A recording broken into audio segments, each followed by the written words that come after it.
Jadi latar belakang dari rancangan ini yaitu di tengah tekanan hidup, tuntutan sosial, dan perkembangan zaman, banyak individu terutama remaja yang mengalami kebingungan dan kebahagiaan. Kebahagiaan itu sering diartikan secara sempit atau dangkal sebagai kesenangan sesaat, bukan sebagai keadaan yang utuh atau bermakna.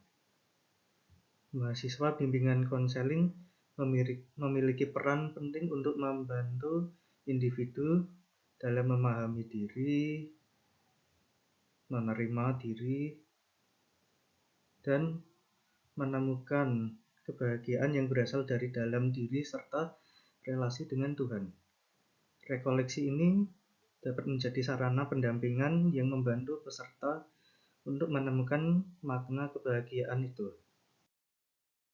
Tujuan dari rekoleksi ini untuk membantu peserta memahami arti kebahagiaan itu, meningkatkan kesadaran diri, membantu peserta menerima diri, dan menumbuhkan rasa syukur dalam hidup serta mengarahkan peserta pada kebahagiaan yang berakar pada iman.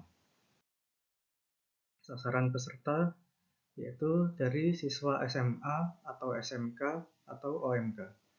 Jumlah peserta rekoleksi ini kurang lebih 20-50 orang. Dasar teori rancangan ini mengacu pada teori BK, pengembangan kepribadian, yaitu pendekatan humanistik dari Carl Rogers, yaitu untuk menerima diri dan aktualisasi diri, self-awareness, kesadaran diri sebagai dasar perubahan, well-being, keseimbangan emosi, relasi, dan makna hidup. Pengembangan kepribadian untuk membentuk diri yang mandiri dan bertanggung jawab, serta berasal dari dasar kitab suci. Konsep kegiatan rekoleksi ini dirancang sebagai proses refleksi pengalaman hidup, pengolahan emosi dan pikiran, pendalaman relasi dengan Tuhan, lalu komitmen aksi nyata. Struktur acara rekoleksi di awal ada pembukaan selama 30 menit, lalu ada lagu pembuka, sambutan, dan kesepakatan aturan kegiatan rekoleksi. Struktur acara rekoleksi yang kedua adanya ice breaking selama 15 menit. Ice breaking ini adanya permainan ringan untuk membantu suasana seperti ice breaking siapakah aku. Tujuannya untuk membantu peserta mengenal diri sendiri dan membangun suasana akrab dengan teman di sekitarnya. Cara bermainnya, setiap peserta diberikan selembar kertas kecil. Mereka diminta menuliskan 3 hal tentang diri mereka, misalnya hobi, hal yang disukai, dan sifat diri mereka. Kertas dikumpulkan dan diacak oleh fasilitator. Fasilitator dapat membacakan isi dari kertas satu persatu. Peserta lain dapat menebak itu siapa, dan orang yang merasa itu dirinya boleh mengaku dan dibolehkan untuk menambah cerita singkat. Lalu pada sesi pertama dengan tema Aku Bahagia selama 60 menit, materi tentang mengenal dan menerima diri. Aktivitasnya menulis pengalaman hidup, sharing dalam kelompok, dan fokus BK ini adalah self-awareness dan self-acceptance. Dalam sesi ini, peserta diajak menyadari bahwa setiap pribadi berharga di mata Tuhan.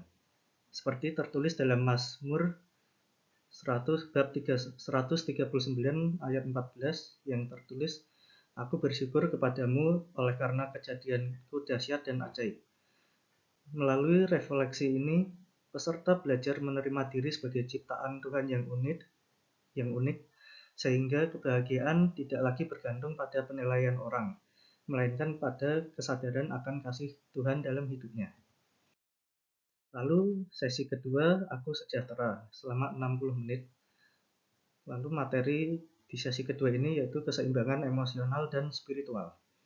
Aktivitasnya dapat dilakukan eksamen yang dapat dari Santo Ignatius Loyola atau meditasi.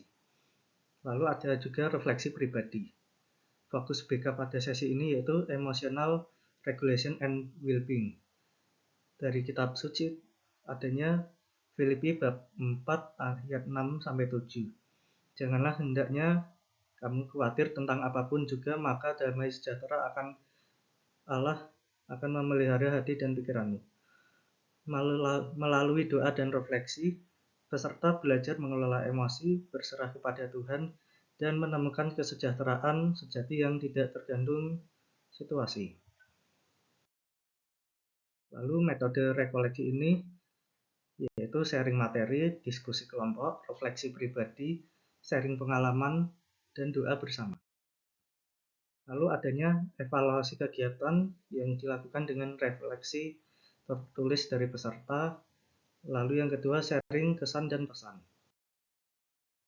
Kesimpulan sebagai penutup, rekoleksi ini diharapkan mampu membentuk pribadi yang bahagia dalam diri, sejahtera secara psikologis dan spiritual, dan menginspirasi lingkungan sekitarnya. Sebagai mahasiswa BK, kegiatan ini menjadi wujud nyata dalam pelayanan untuk mendampingi umat menuju kehidupan yang lebih bermakna. Seperti dalam kitab kedua Timotius bab 2 ayat 8-13, kita diingatkan untuk tetap setia kepada Tuhan yang selalu setia kepada kita. Terima kasih Pak Greg atas waktunya. Sekian dari presentasi saya. Terima kasih.